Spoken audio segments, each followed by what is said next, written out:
So I'm going to introduce right now Mark Beer, Andreas Baumgartner, and Kim Siegel, who were involved in the creation of the Dubai Financial Court System. So, wow. This is my first ever online, fully operational conference, and I think it's superb. Well done to you. I'm sure that everybody here wants to hear you as much as I want, because I am a big fan of your work. What are actually the advantages of having a dedicated dispute resolution system for a country and for economic zones? Does it actually make sense, or is it just a nice to have? Well, it's one of those questions, isn't it, that you have to start from first principles. And the first principles are, why have an economic zone at all? Why not just improve the country as a whole?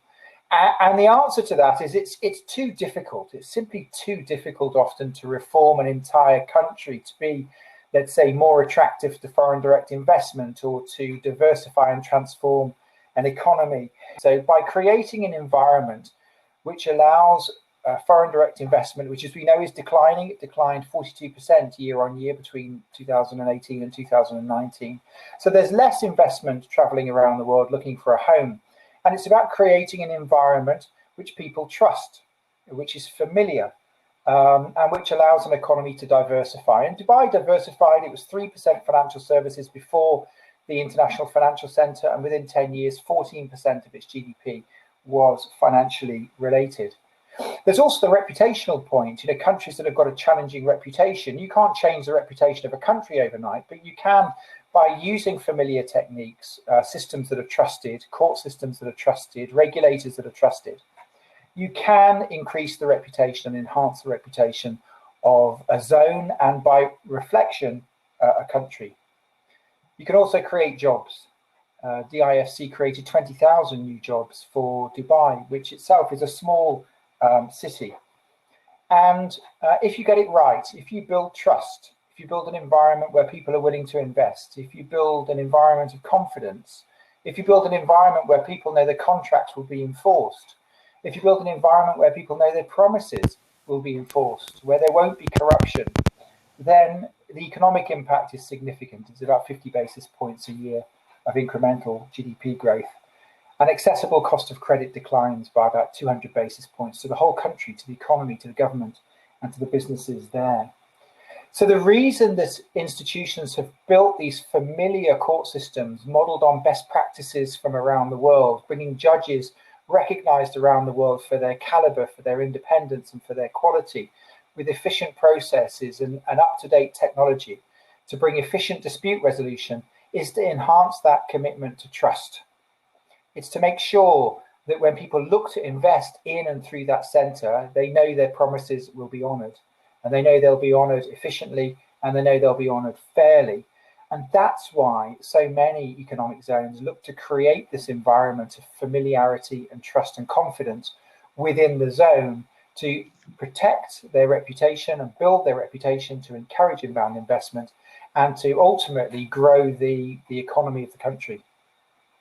That's actually very, very interesting, Mark, what you said here, because you really emphasized the economic argument and the argument of familiarity, of trust and confidence, which is actually something very interesting we have seen in a lot of our work. Is if you look at the success factors of building dispute resolution, what needs to be done. Actually, in a lot of discussions, in a lot of projects, it's primarily looked at as a legal problem. So you draft some laws, you pass some statutes, you publish some guiding regulations, and it's all great. Well, in reality, that is all important. It requires a proper legal basis. It requires, in some cases, an adjustment of the constitution, in some cases, law, in most cases, laws. It requires regulation. But actually, and we're seeing that in a lot of our work, the success factors for making dispute resolution work go far beyond that. It's not just a legal problem. It's primarily a mindset challenge. And there's dispute resolution systems that work really, really well, independent of whether that's now in Dubai or wherever, are having one thing in common. And that is they have moved from this kind of authority thinking towards looking at dispute resolution as a customer service. And that makes all difference. If you think about it, and I can assure all the audience here, we've had some very, very interesting discussions here. Just imagine going on stage in front of a room full of judges and lawyers and telling them, well, actually what you're offering in the courts is a paid for service. You're a service provider to your customers who are paying for your services. And you're getting this kind of look like, oh, what is this guy now going towards?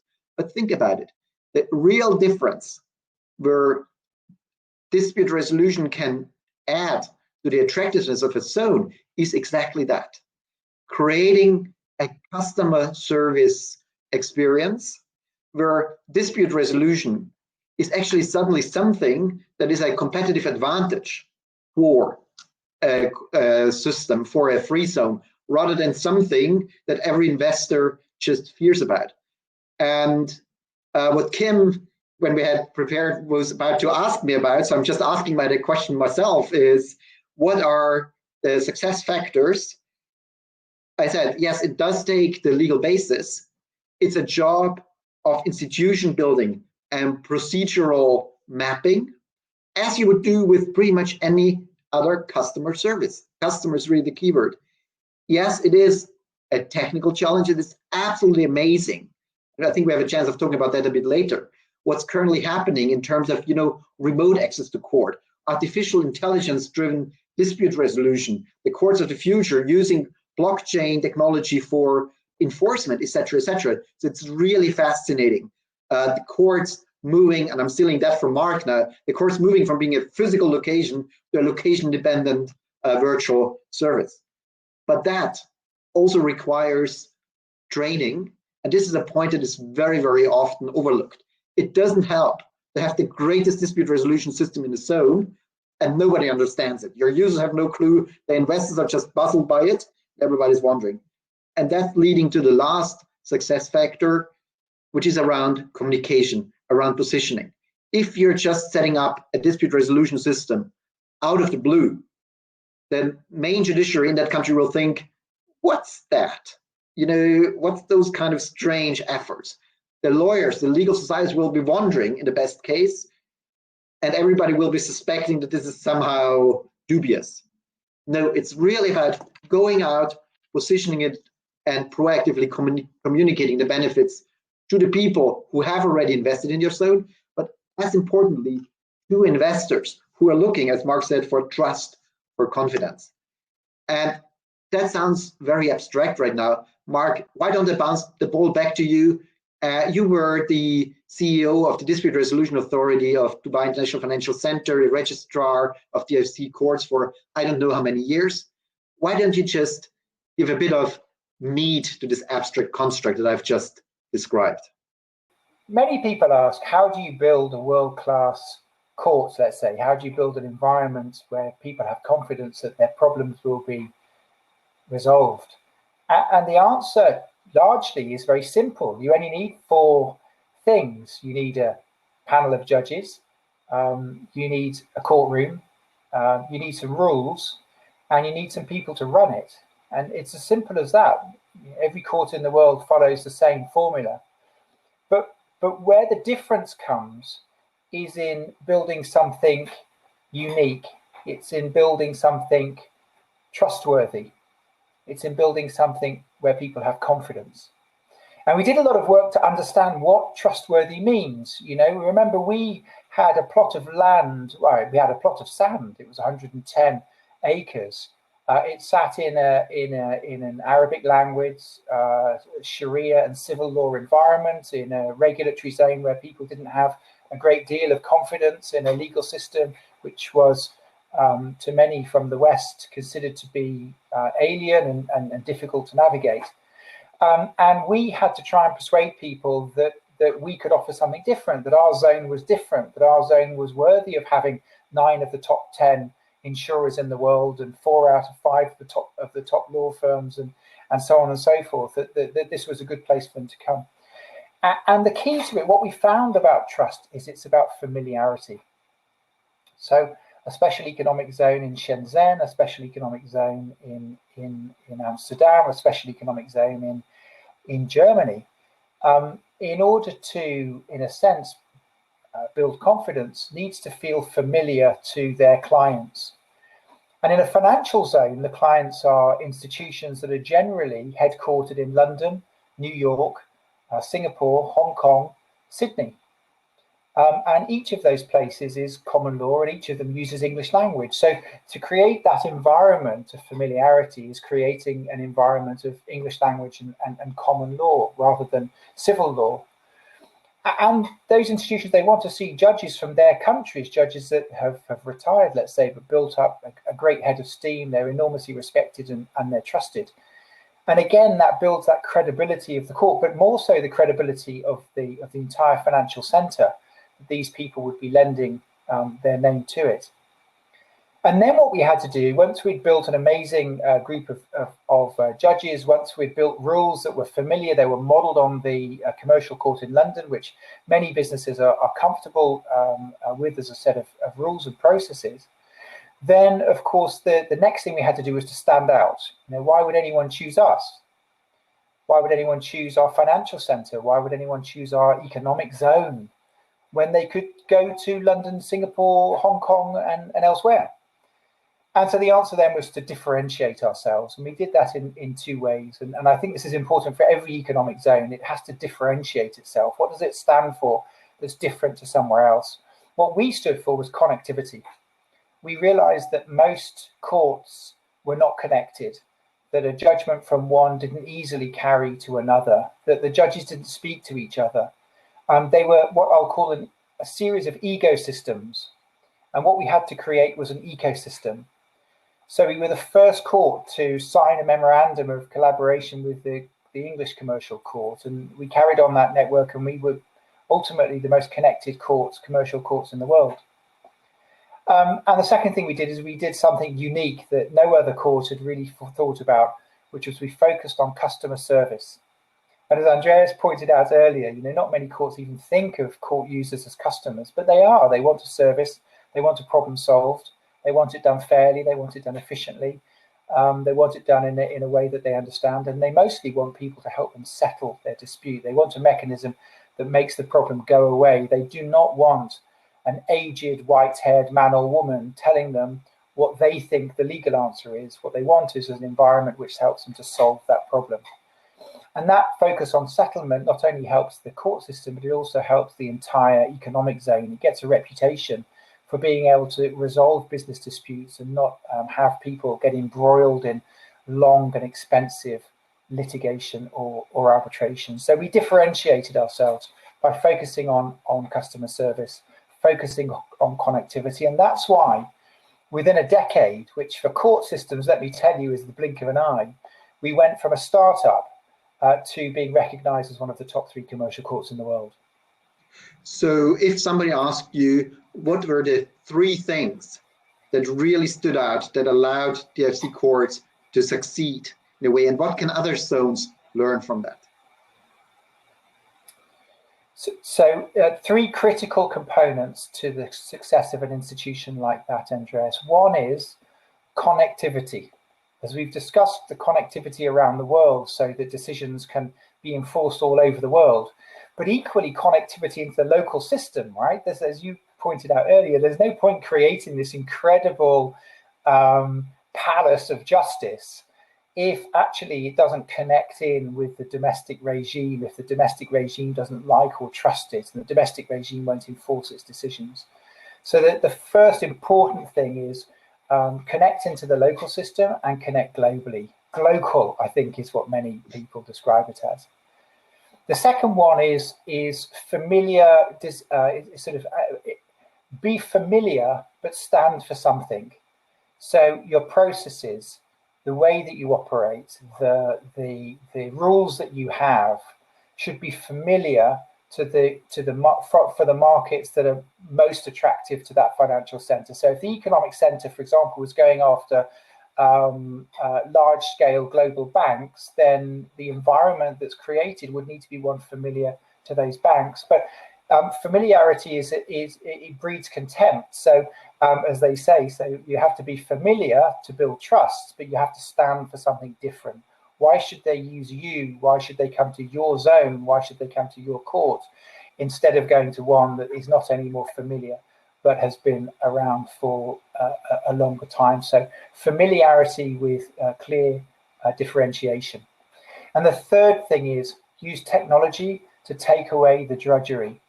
Do not allow the awful sort of procedures and inefficiencies of a traditional dispute system to just be brought into the new economic zone. The economic zone should stand for innovation, it should be pioneering, it should be dynamic, it should represent the future for that country that the zone is in. And the courts have to do the same. And technology is a great way to remove inefficiency, to allow the court staff to focus on serving their customers, to make sure that it's online 24/7, that the courts are available when business is available, which is all the time. And that technology, and when we set up the courts, we were recognized as one of the most technologically advanced courts in the world. By using technology, you can really open up access to justice for big business, small business, and individuals. So in summary and in reverse order, use technology to enhance the service provision to be available online all the time. Be familiar, but differentiate oneself from the competition and be global in one's thinking. What you basically just described is part of what we also jointly look at in the context of the Metis Institute, which is really what is not just the court of the future, but what is the dispute resolution world going to be looking like in the future. And it's absolutely fascinating to see all the technologies that are out there.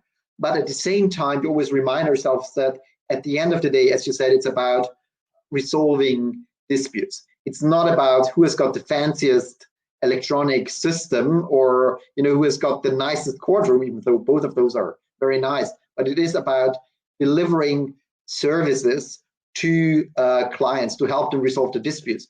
And something that I have always found very interesting in working with various judiciaries and free zones in the context of the Metis Institute advisory role is that actually everybody thinks of the big fancy courtrooms, and we have done it at the Dubai International Financial Center. It's great to have those, but just as importantly, it is about offering solutions that give people efficient, effective, and very frankly, cheap dispute resolution options. Dispute resolution options that are actually good value for what is to be resolved. Dispute resolution options that are good value in monetary times and also in terms of time to be invested. And this is also something very, very interesting in the context of this conference, where it's about startup societies in a post-COVID world. What we are forecasting is a massive increase in monetary disputes of many companies that are facing difficulties meeting their obligations, tenants not being able to pay their free zone fees, employees not being properly paid, etc., etc. So we are seeing all of that, and there is an avalanche about to hit either the public courts or alternative solutions. And also in this context, we're actually very happy to announce here at this conference that together with RDO, a technology partner, the Metis Institute has just launched a new product called Salvator, which is the world's first artificial intelligence-driven mediation platform to tackle that avalanche of disputes that we're going to face. And it's a solution that has been tailored as a white label that can be put in place by any free zone, that can be put in place by any government, regional, national government, or also industry sectors, chambers of commerce, to offer to their members a way of resolving disputes without having to invest a lot into legal or technical design in a plug-and-play way.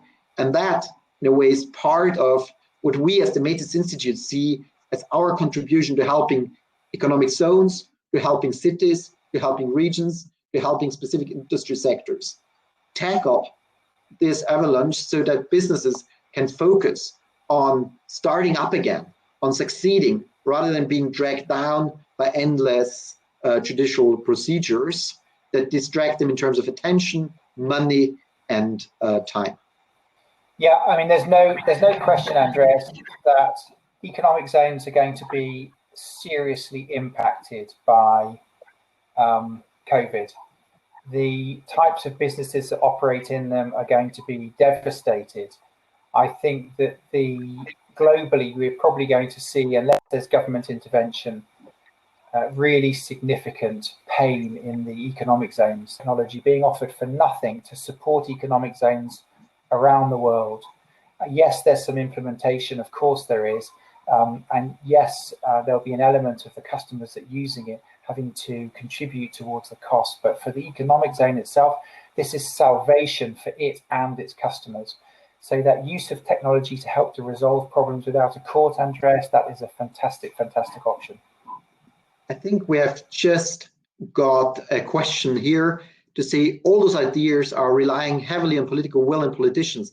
However, there is low reliability in, okay, now the question has disappeared. There is low reliability in dealing with them.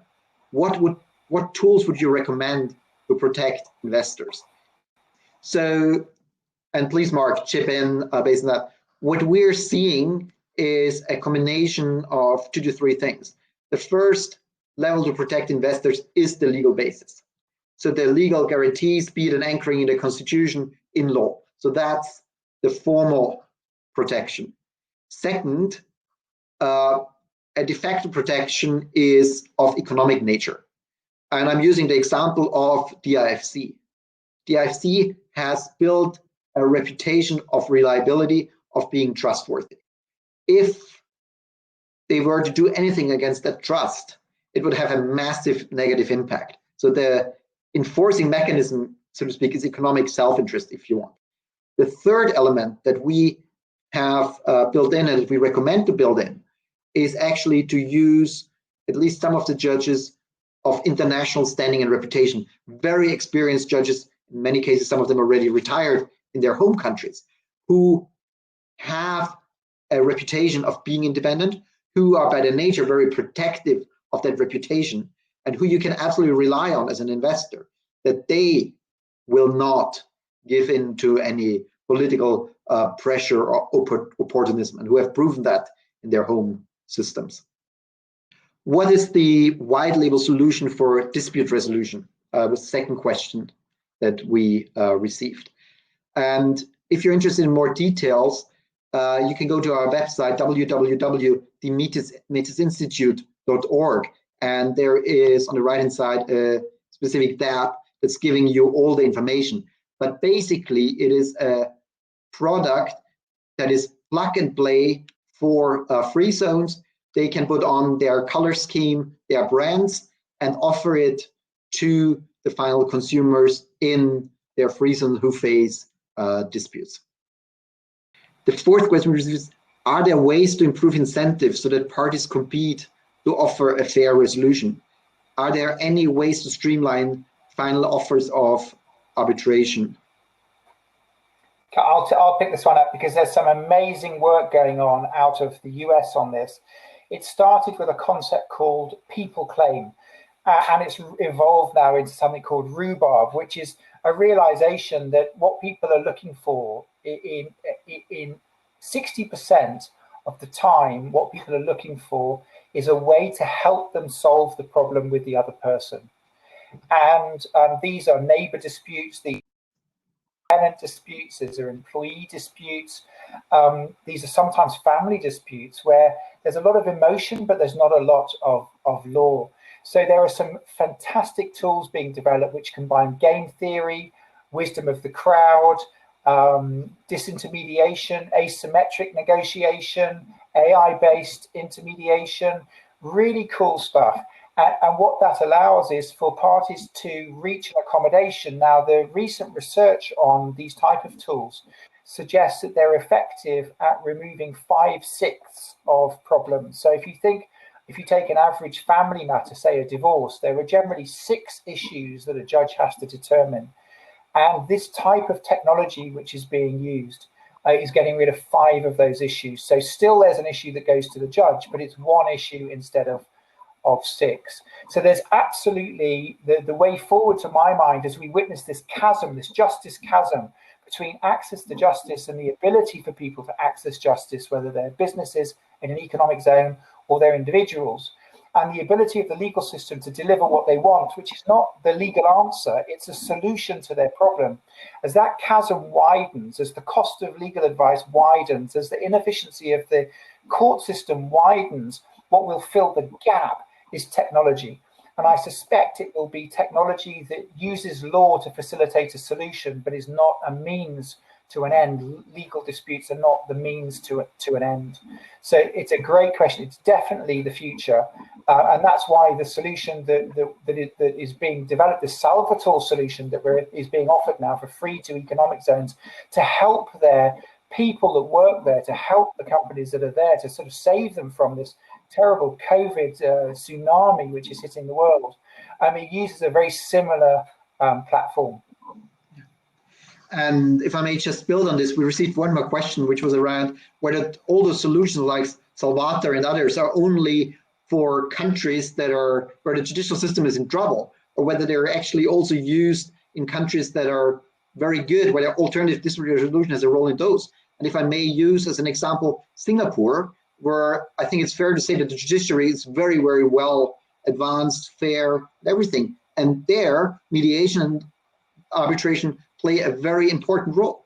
There is a trend, in a way, to a certain level of privatization of dispute resolution, and especially in the mediation place, the focus is really on finding an economic solution without burning the bridges to the other side over a legal dispute, and optimally doing so quicker and faster. And then once you go into artificial intelligence, and we're going down to, as in the Salvatore case, right? I mean, the court fees, the dispute resolution fees start at about $10 to $15. That's nothing compared to what you're seeing if you're entering the state court systems. So we're seeing none of those solutions as replacing the state courts, as making them redundant.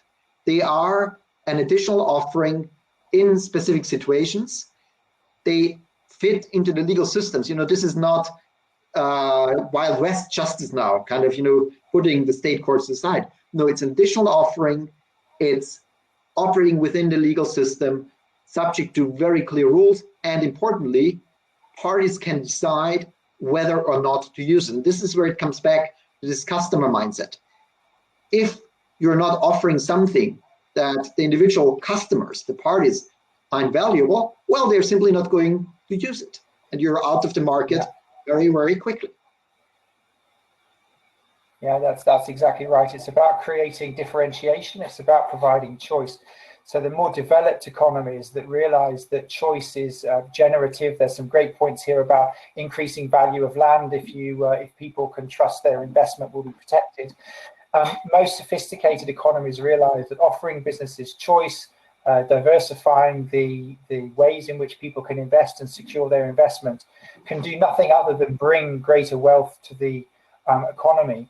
The challenge economic zones have, and they tend to stand alone, but the challenge that they have is that they attract lots and lots of businesses, and they tend to sit outside the main economy, let's say the corporate economy. So even when it comes, we see in COVID, there's a lot of support for what we might call hardcore or hardwired businesses in the economy. The companies in the economic zone do seem to me to be often the poor cousin. And I'm just desperately worried. These are the drivers of an economy. The economic zones are the drivers of an economy.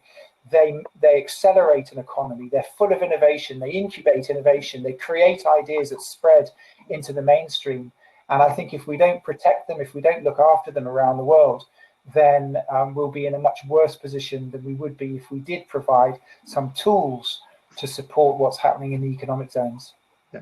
I think we're coming pretty much towards the end of our time slot. However, there was one more question that I would actually love to respond to, and that was whether those systems, those solutions are actually replicable or applicable in the United States and other first world countries.